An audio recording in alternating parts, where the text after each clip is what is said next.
Canada, our home and native land, true patriot love in all thy sons command. Car ton bras se porte l'épée, il se porte la croix.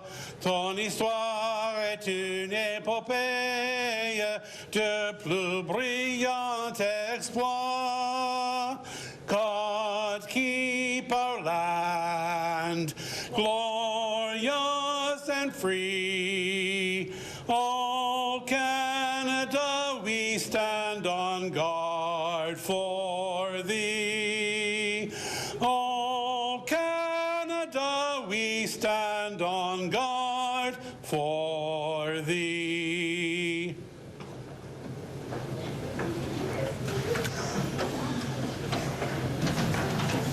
Thank you very much, Joel. We appreciate you being with us once again. Thank you, Mr. Mayor. It is my pleasure. Are there any addendum items this evening, Madam Clerk? Thank you, Mr. Mayor. None this evening. I'd like to entertain a motion to confirm the agenda. Moved by Councillor Kenny, second by Councillor May. All those in favor? Carried. Are there any disclosures of interest this evening? There being none, I ask that that be so recorded. Disclosures or adoption of minutes. I'd entertain a motion to adopt the minutes of the regular meeting of the Committee of the Whole 15-16 held on August 8th, 2016. Mr. Main, seconded by Ms. Kenny. I'd like to proceed now to determination of those items requiring separate discussion. Councilor Wetters? Item number 1, Mr. Mayor. Thank you. Any others? Councilor Demeray? Thank you, Mr. Mayor. Items number 2 and number 3.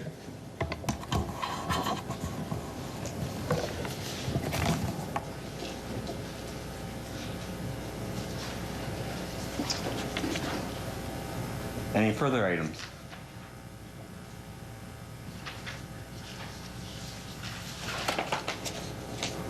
There being none, I'd ask for approval of those items not requiring separate discussion. Moved by Councillor Butters, seconded by Councillor Demeray. All those in favor? Carried. We'd like to move on to approval of the items not requiring separate discussion. Oh, President, we have some presentations now. Scott Lawson, our Fire Prevention Officer, Michael Bendia, our Deputy Fire Chief, would you come forward, please?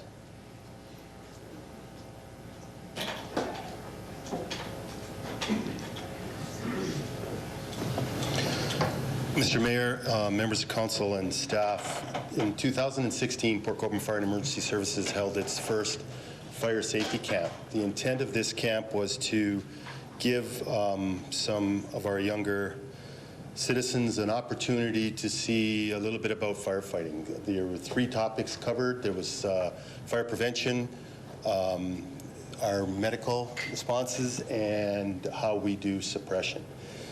We had a total of 19 attend this year, and we hope to increase as we go forward year by year. It was very successful. We sort of learned as we went this year, but we had a good turnout. We had good buy-in by the kids that we had, and I think they had a good time. I know the instructors all had a good time. So without further, I'm going to turn it over to Scott Lawson, our Fire Prevention Officer. This was his idea, and it went really well. We're really pleased at what we accomplished this year. Mr. Mayor, Council, senior members, I would just like to invite, I think we have 6 representatives from that first initial camp to come up today. And if I could get the staff members from Community Living. This was a great partnership that we kind of forged with Community Living. While we did have an idea, the tough part sometimes is to get the people to participate. So we do have, being our first summer camp, a little something for the kids as far as a participation award for them. These kids just give you and some pretty cool t-shirts, just give you a highlight of what these kids learned. The Monday was the prevention. We talked about cooking safety, electrical safety, emergency planning, my favorite topic, always smoke alarms, carbon monoxide. And then these guys actually did a mock inspection that they could take home of a kitchen, a living area, and a bedroom. And I can tell you, these kids are top-notch at that. Yeah. Day 2 on the Wednesday, we got into the medical training. I got to thank our captain, Joe Henry, for conducting that. The kids went on from general first aid to maybe a cut, maybe possible broken arm, and then we got into some CPR, and these guys did a great job. They paid attention the entire time. And then Friday was our Firefighter Games. These guys learned what it's like to be on a truck. We did our search and rescue trailer in the dark. These kids did not panic, and they found our doll that we hid from them every time. It was very, very impressive. We did hose advancements. We worked as a team to attack a fire. We did some technical rescue with throw bags for our water rescue. We got the canal, and then we ended up with a combat challenge, where I think we cooled off for that day, didn't we? So without further ado, I'd like to present these guys. If you could come up, as I say your name, Flynn Collins. Thanks, Flynn. You did a great job. Jaden Dolan. How you doing, Jaden? You did great. Brandon Donnelly. Right around here. There you go. If we could get a picture, you guys all at the end, I'd appreciate it. Ask them to line up here. No, if you guys, once you get your certificate, we come up front. Bruce Fennell.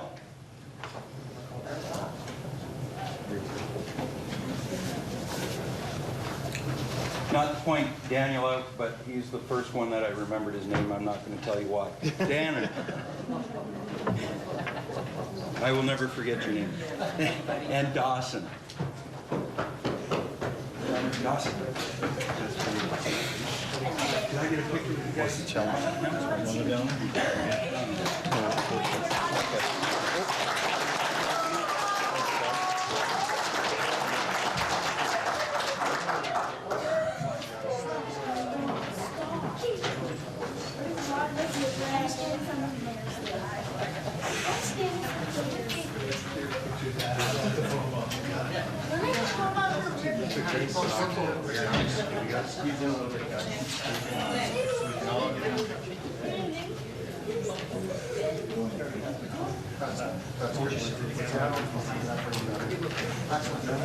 You got to turn around so we can see you, but you can't hide your face. We want to see your face, so turn your certificate around so we can see you. So everyone, so turn around so we can see you.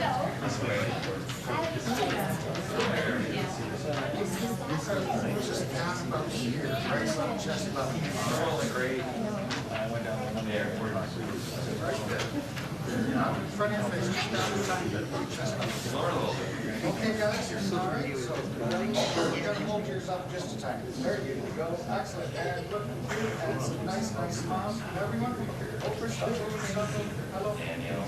This is back here. Turn it around. There you go. It's down a tiny bit.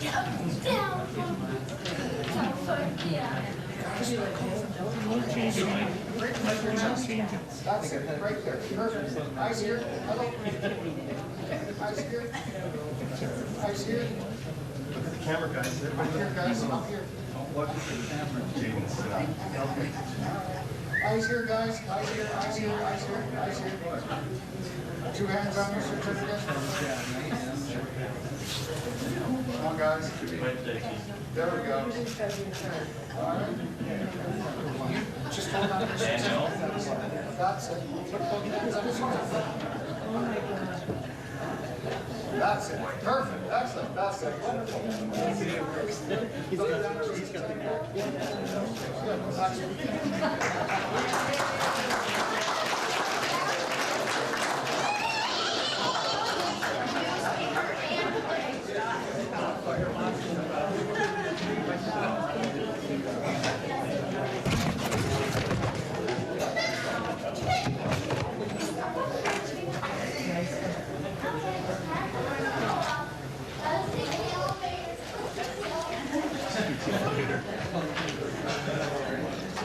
As Councillor Bodner mentioned as I walked by, that the firefighters should have had an award as well for dealing with like young firefighters.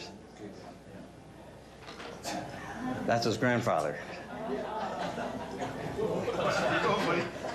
So congratulations to all the young men and women who received an award, and thank you to the participants who assisted in the training of these young fellows. Moving on to delegations. Delegations will be for maximum 10 minutes, and our first delegation this evening is Dr. Suzanne Johnson. Dr. Johnson is president of the Niagara Health System, and she's here telling us about the future of the Urgent Care Center in Port Colborne. Would you come forward, please? Dr. Johnson, there's a red button on the podium there, if you can see it, which impacts the speaker. Very good, thank you. Very good, thank you, Your Worship.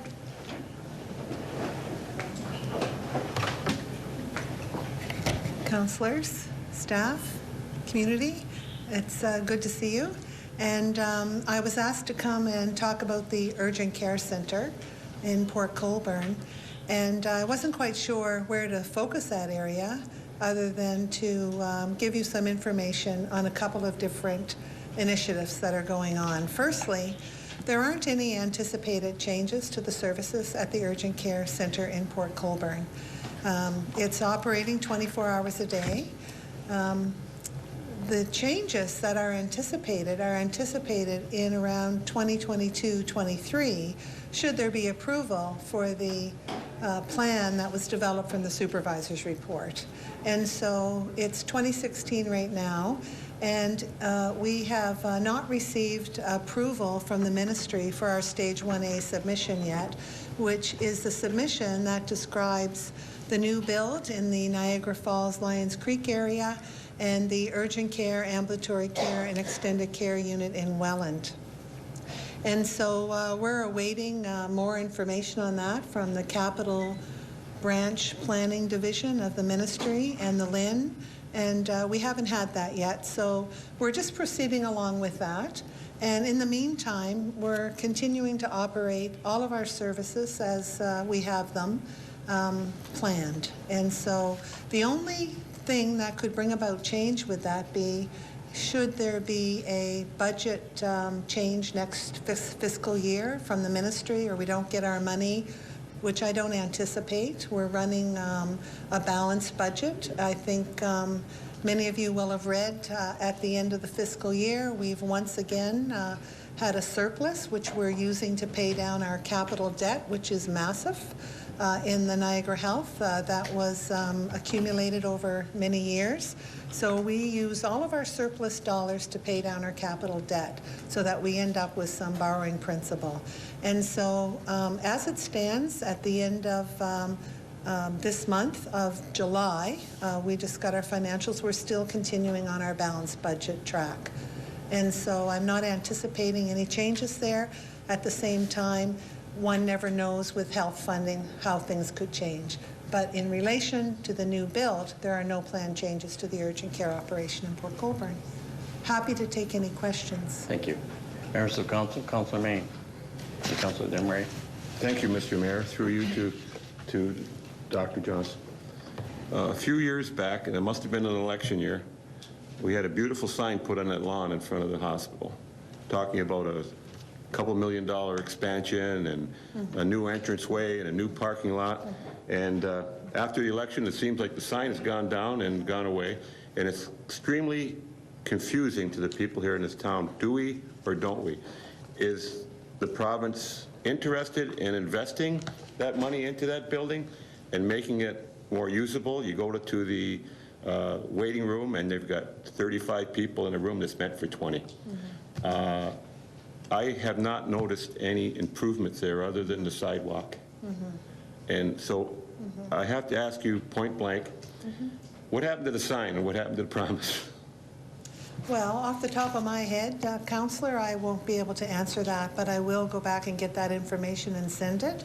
I can say, and this is something that I believe in, is that we do continue and will continue to invest as much as we're able to in keeping the urgent care center functioning well. I know that there is some work to be done there. Our capital people have been out looking at that, so I do know that. But in terms of the sign and the plan from that time, I would need to go back and give you an accurate answer and provide you a written response to your question, which I will do, if that's satisfactory. Thank you, Mr. Mayor, through you to the doctor. My point is not where the sign went. I just used that as an example.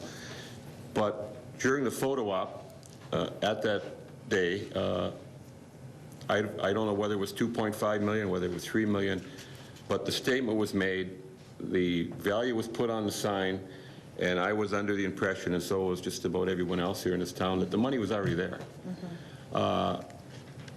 Apparently what you're saying is the money's not there. I'm not really answering the question. I guess what I'm saying is I need to go back and see so I can give you an accurate answer.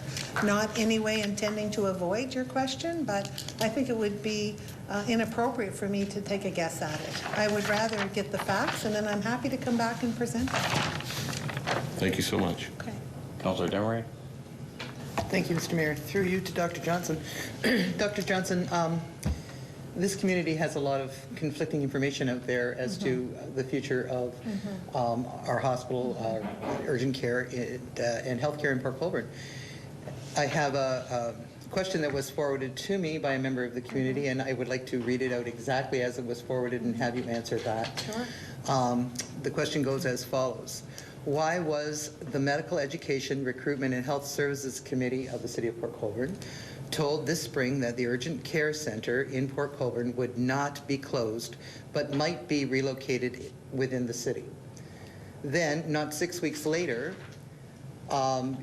you apparently went to a staff meeting at the hospital and told the staff present that it would be closed, likely in December. That's the question, and that's the basis for some really conflicting information. Sure. So if you could I can elaborate, see I that. would appreciate I can. Couple of things. Firstly, I'm going to tackle the second part of that, and then maybe that will make sense to you. And I just need to collect my thoughts for a minute, because I'm not absolutely sure of the year, but I think there was a health improvement plan in 2012. I know there was a health improvement plan, and that the health improvement plan called for changes in the health services, and maybe that's when some of the issues arose around the signage or some of those things. And it might have been 2011, I'm not sure of the year. But in that plan, it called for changes to Port Colborne and changes to Fort Erie in that plan. And one of the things that it did call for was, and I think it was, and I'll send this in writing so that you have it accurately, but it said that by 2017 or 2016, actually, I think it was, that the beds in Port Colborne would close. So that plan was an earlier plan. And the point I was trying to make at the staff meeting was that although that plan called for that, it wasn't our intent to do it. And it was in response to a question of a rumor that said, you're closing the beds and moving everything to Welland. So I think it was a very honest and fair response that said, we aren't closing those beds. Even though that plan called for that, we're not doing that because we don't have anywhere for people to go. In fact, we need more beds in our region. And in our new plan, we're calling for more beds in our region because we actually don't have enough. And so I think I probably didn't explain that as well to staff, because staff have come back and said that very thing to me. But it isn't our intent to close the building this year or next year. It's not our intent to do that. One of the things that we do have to do, though, is we do have to explore options. So if there was empty floor in Welland, we looked at the option, could we move beds there? Could we do those things? And the answer is no, it didn't make sense to do it. But I think in light of the fiscal responsibilities we have, we did need to explore that. And we explore it at our staff planning committee. Any changes that we need to make, we have to take to our unions. And so somebody at that table took that back to people outside of that room, which was not an appropriate thing for them to do. However, we know that it happens, and I'm okay with that because I would rather have an honest conversation about it. So I believe that was my miscommunication and a misinterpretation on both sides, to answer that part.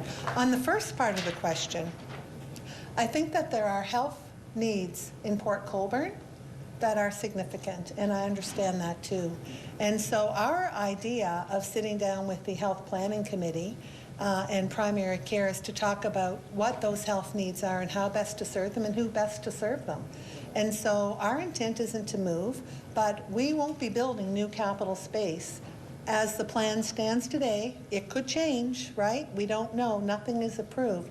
But as it plans today, it may be in a lease space that we do something. It may not be, but there isn't a plan afoot to do that, and there's no activity underway on that front.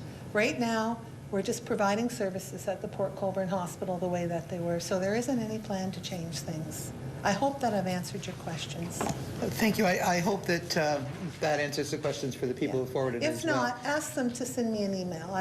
I'm happy to answer them. I will definitely do that. I do have a couple of other things.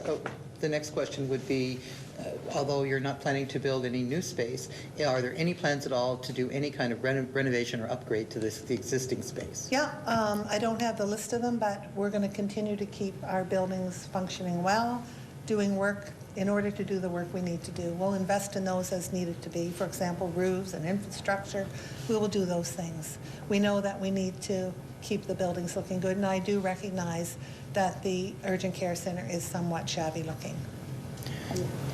Okay, thank you very much. It truly is. Yeah. And just one more thing, and I'm sure that this message has been sent to you before, but I did promise to give it to you, and this is from several people, that they want you to be very aware of the fact that the people of Port Colborne don't want promises written on ice. They want solid promises that they can take to the bank and that they know will serve their future and their children's future. So that's very, very important that that message be received. I understand that. I receive it, and with a response to that, I think that so far I've not been here that long, so I could skedaddle out of town and leave you here, but I'm not planning to.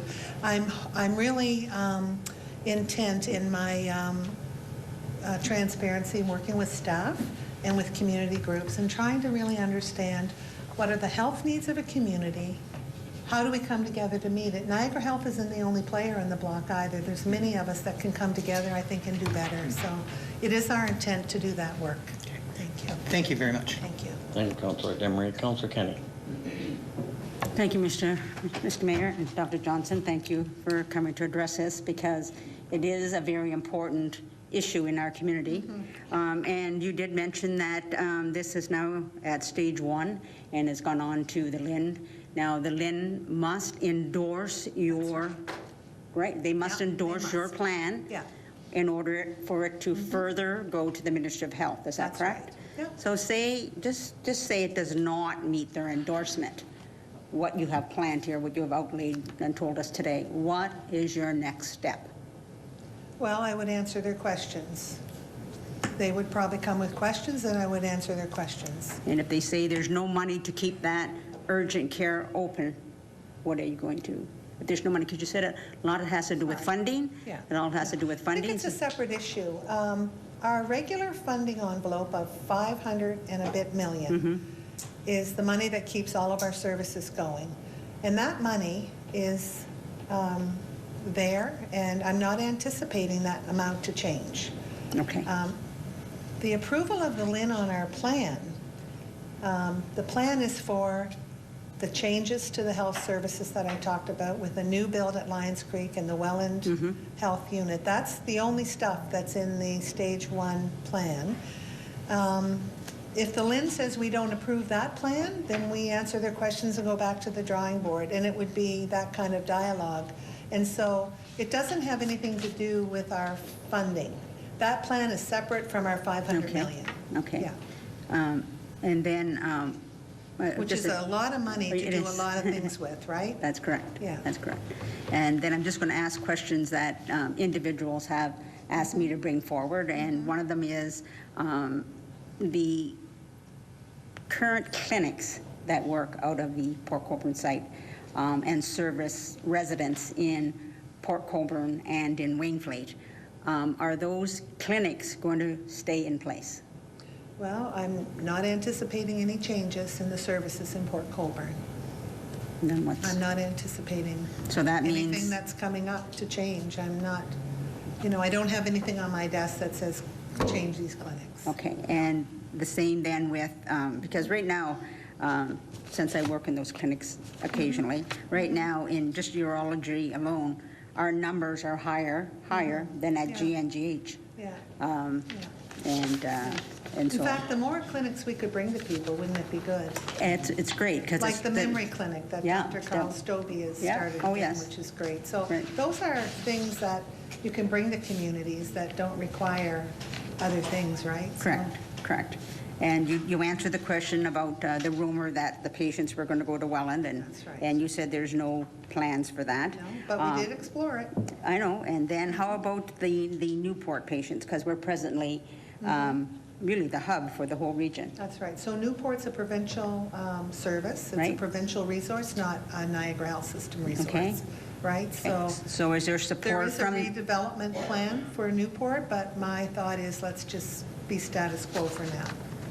Okay, so you're kind of like, the NHS is endorsing it, stay where? I am. Okay. I think that Newport provides a provincial service, but there are a percentage of residents from Port Colborne in there. Yes, Yeah. yes, there I are. understand the challenges of some of the Port Colborne residents too. Yeah, okay, great. And I think that you've answered, and I'm, like I said, I'm glad you're here because you're on COGECO and you would not believe the amount of people that watch this, and now you're here and explaining that, and I think there will be a reassurance. I hope so. Yes, okay, I that's hope great. so.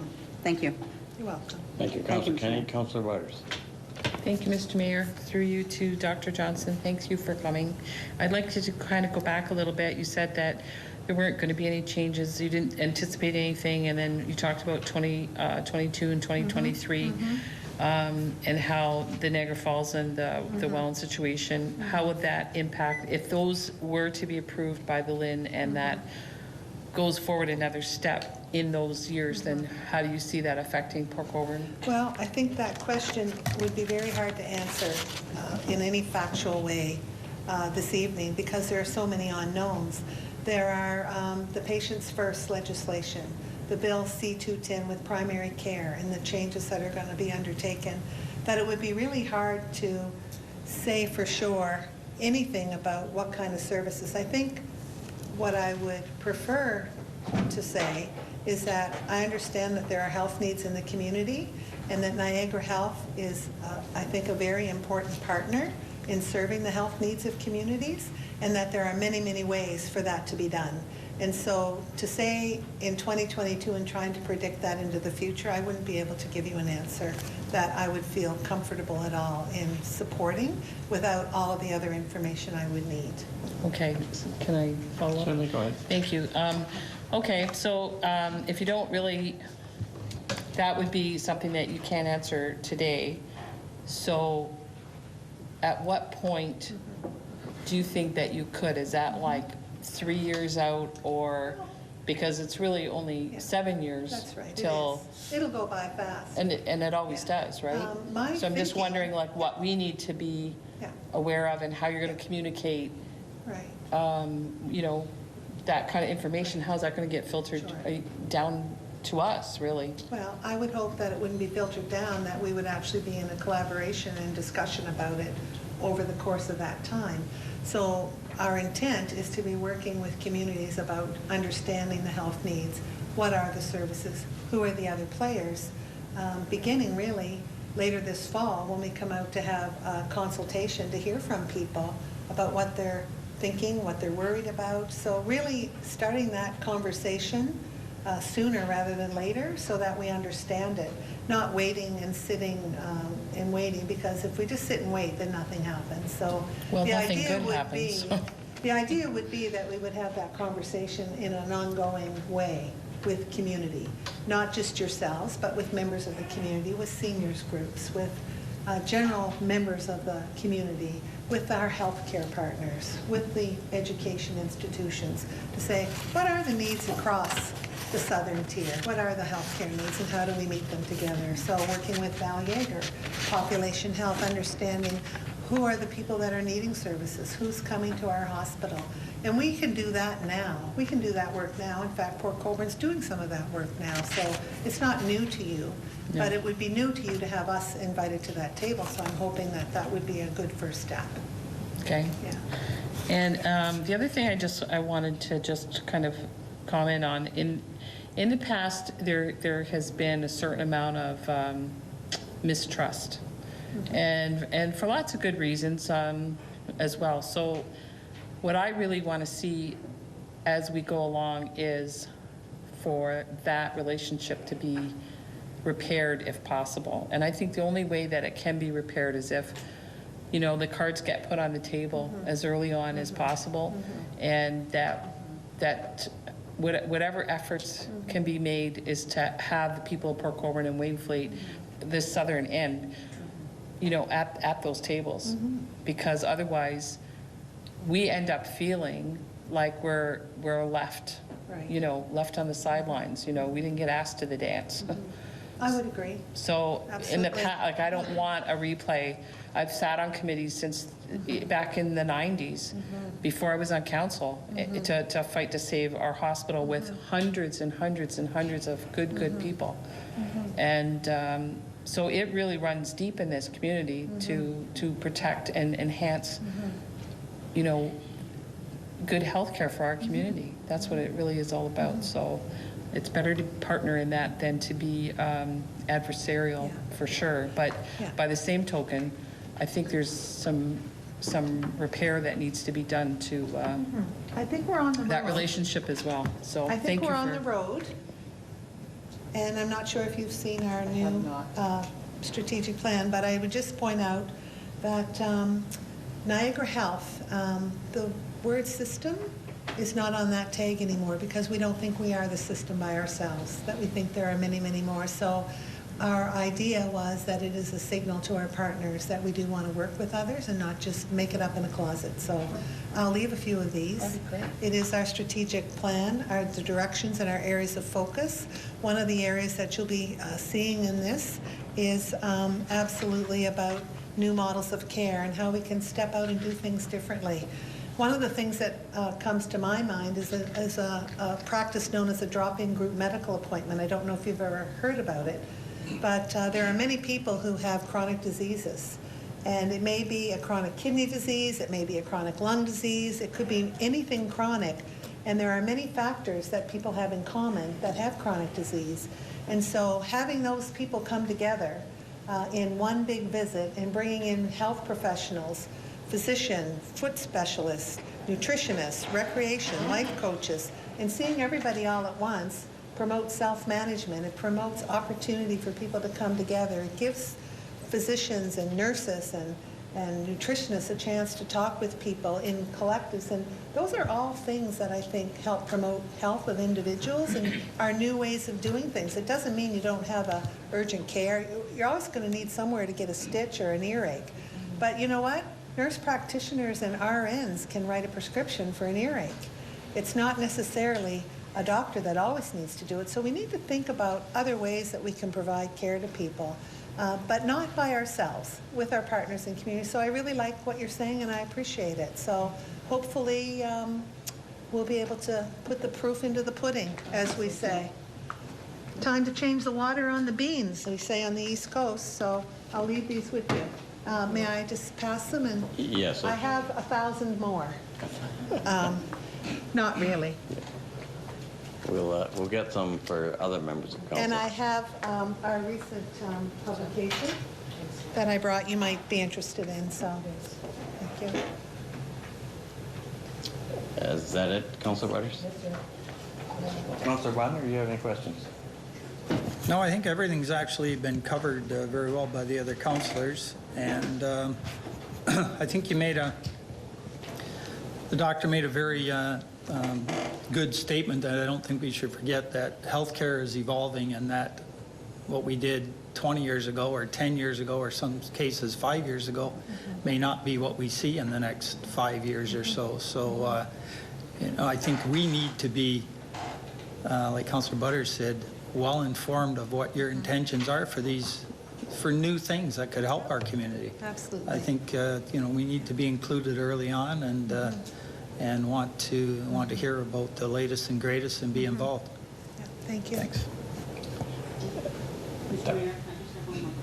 Okay, Councillor. Just so that the people that are watching, because this is another rumor as well. Sure. So the NHS at the present time are in no talks at all with the private sector for an off-site UCC. No. Thank you. There's your answer. Thank you, Councillor Kenny. Going back to your presentation, Dr. Johnson, you indicated that in your new plan, you need more beds in our region. Would the Port Colborne site be considered for any of those new beds? Well, that's a good question. I don't think so. It wasn't, those new beds are in the new build. Okay. Yeah. And you indicated there you have a list of upgrades Yeah. for various sites in Yeah. I can send that of what we're is doing. Port Colborne included in I any would way, shape, or form? have to look, but I do know there are some things being done there. At In Port particular, I know the front doors. The elevators, I don't know if you've been in lately or not, but the elevators are beautiful in there. Brand new, spanking elevators. Big job. So investing and making sure that you can get patients into the elevators, turning them around, being able to move them about. The staff do a very good job at Port Colborne Hospital. Thank you. Well, we appreciate you being here this evening. My pleasure. And we I'm happy to hope come. that this could be a regular occurrence, that you come back and visit with us. Well, I'll think about it. We'll think strongly, Absolutely. too. No, I'm really looking forward to being more engaged with your health committee, as you know, so, Very good. yeah, very good. Thank you very much. Okay. Our next delegation. Yes. Oh, yeah, sure. And of course, I, am very available. I have email and I get lots of calls and letters. And many of them are good. So I'm happy to take any questions at any time. I get calls and questions all the time, and I'm happy to receive them and respond to them. Thank you for your offer. Thank you.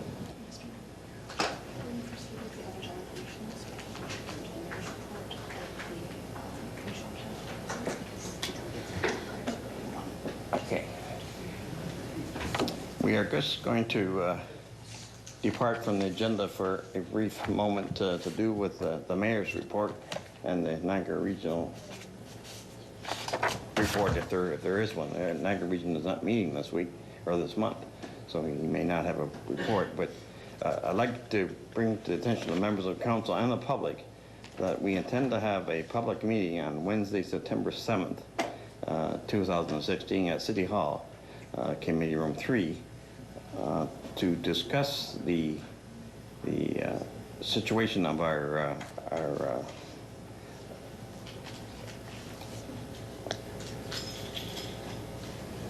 fire lanes. And there are certain fire lanes which has come to our attention that, in fact, the city of Port Colborne is an owner, and we wish to discuss. The fire lanes in question are number 4, number 7, number 8. Number 4 known as Beverly Road, number 7 known as Ash Street, number 8 known as Ashland Avenue, and number 9 known as Elm Street, number 22 known as Maple Grove, and number 23 known as Woodland. And we'd like to have a public meeting to discuss with those individuals who are registered owners on those plans as to what you would exactly like us to do, the possible options with respect to those fire lanes. And we'll get your input on it, and we will then proceed to make a decision on what should be done with them. I know that there are some people here who may be, in fact, residents on those fire lanes, but it's not the whole of all the fire lanes under the city's jurisdiction. That would be the extent of my report right now. Councillor Barrick, do you have anything to add from the region? Thank you, Mr. Mayor. I do not have a regional councilor's report this evening. I'm here, though, for the UCC update and to support regional staff who are in attendance for a matter later on the agenda. Thank you. Thank you. Well, we're going to deal with regional staff right now. The second delegation this evening is from Catherine Habermill. Director of Waste Management Services in the region of Niagara, and it's regarding item number 1 on your list of items to be discussed. Catherine, could you come forward? Just give a little background on the region's involvement. Thank you, Mr. Mayor, and members of council. I wasn't attending tonight to make a delegation. I was here. Advised by